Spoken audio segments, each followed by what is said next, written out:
I want to talk to you now, inshallah. This is still part of my introduction.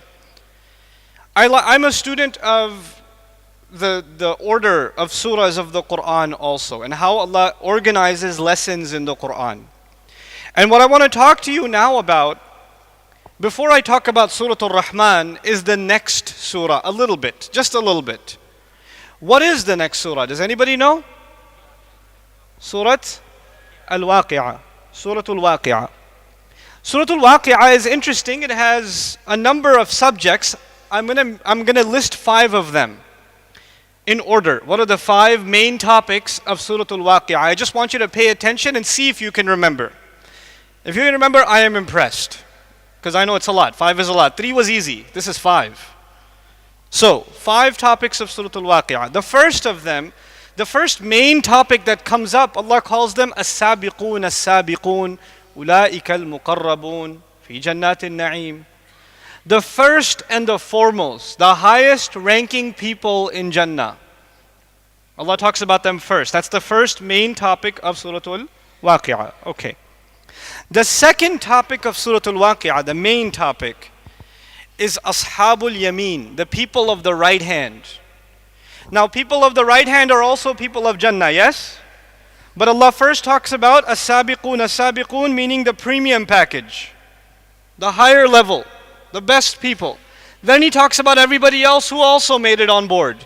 So there's first class and there's economy class Jannah also, but it's mentioned. So 2 classes of people. But they're both good. They're both making it. They're both saved. Okay. The third section is Ashabul Shimal. Ma Ashabul Shimal. The people of the left hand. The people of the left hand are safe or in danger? They're in danger. So we've got 2 groups of people that are safe. As-Sabiqun, As-Sabiqun, the first and the foremost. Then Ashabul Yameen, people of the right hand. Then Ashabul Shimal, people of the left hand. How many subjects did I say the surah has? It has 5 main topics, and there's an introductory passage and there's a concluding passage, but 5 in the middle. I'm talking about the 5 in the middle. So 1 was As-Sabiqun, As-Sabiqun, 2 was Ashabul Yameen, 3 was Ashabul Shimal, 4 is Allah makes a list of some of the things that only Allah can do. You can't do it. أَأَنْتُمْ تَزْرَعُونَهُ أَمْ نَحْنُ الزَّارِعُونَ أَأَنْتُمْ تَحْرُثُونَهُ. Are you planting seeds? Are you making the plants grow? Are you making the crop come out? Are you sending the water from the sky, or we do that? Who does that? So he makes a list of things that only He can do and we cannot do, that we see all around us. He makes us humble. He makes us humble by showing us that He does things that we are incapable of. These are some of the creations of Allah that can only be creations of Allah. They cannot be creations of ourselves. Right? So I'll give it a simple topic: the creations of Allah. The creations of Allah. Let's start from the beginning. We have 4 topics now. What was the first one? As-Sabiqun, As-Sabiqun. What was the second one? Ashabul Yameen. What was the third one? Ashabul Shimal. What was the fourth one? The creations of Allah. The creations that can only be Allah's creation. They can't be our creation. And the 5th one, the final one, is actually فَلَا أُقْسِمُ بِمَوَاقِعِ النُّجُومِ وَإِنَّهُ لَقَسَمٌ لَوْ تَعْلَمُونَ عَظِيمٌ إِنَّهُ لَقُرْآنٌ كَرِيمٌ. It is a passage about the greatness of the Qur'an. It is about the Qur'an itself, how Qur'an is awesome. And it's actually one of the most beautiful places that describes the power of the Qur'an. Previously at George Mason University, I think the lecture's on YouTube somewhere, I talked for an hour or 2 just about this ending of Surah Al-Waqi'ah, and how incredible Allah describes the power of the Qur'an at the end of Surah Al-Waqi'ah. These are the 5 main subjects of Surah Al-Waqi'ah. The last one was the greatness of the Qur'an. I'm going to see if you guys remember now. Number 1. I don't hear you. As-Sabiqun, As-Sabiqun. The first and the foremost. Number 2. Ashabul Yameen. Number 3. Ashabul Shimal. Number 4. The creations of Allah. And number 5. The greatness of the Qur'an. But I'm not talking to you today about Surah Al-Waqi'ah. I came to talk to you about Surah Ar-Rahman. Surah Ar-Rahman also has 5 subjects. 5 subjects. Subject number 1.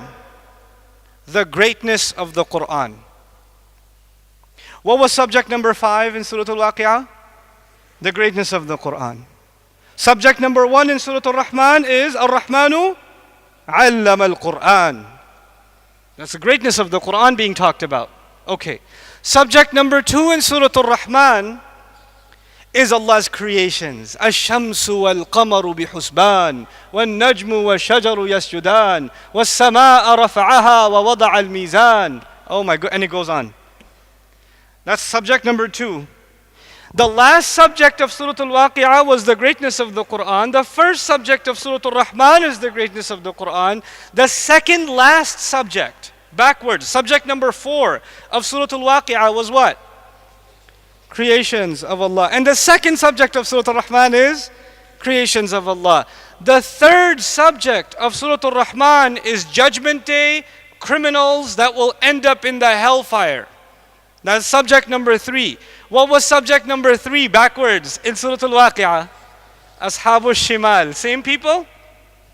Then subject number 4, Allah says, وَلِمَنْ خَافَ مَقَامَ رَبِّهِ جَنَّتَانِ. Allah gives 2 jannahs to people who feared Him, and He starts describing a jannah. And a little bit later He says, وَمِن دُونِهِمَا جَنَّتَانِ. And above and beyond that, there's even a better jannah I got for you. There's 2 more jannahs. So He talks about jannah 2 times. One time a beautiful jannah, and then He says, I got even a better jannah for you. So you could say jannah regular and jannah deluxe package. 4 and 5, Jannah and better Jannah. What was subject number 1 and 2? As-sabiqun, as-sabiqun, ashabul yameen. The best of the best get the best Jannah. Subject number 1 and subject number 5. Subhanallah. This is how Allah teaches lessons. Those of you that are teachers in the audience, sometimes when you teach a lesson and it's got 5 parts, a chapter has 5 lessons. When you review it, what do?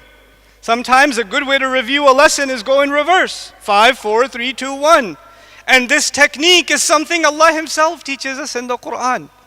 This is one of the things I'm a student of. I like to study how ayat are organized in the Quran, how Allah constructs arguments in the Quran, how He makes us learn lessons that we won't forget. And it's hard to forget after this. If you can remember the 5 lessons of Surah Ar-Rahman, you will already look for the 5 lessons repeated again in reverse order, in perfection, in Surah Al-Waqi'ah. This is still, again, introduction. We haven't started the surah yet.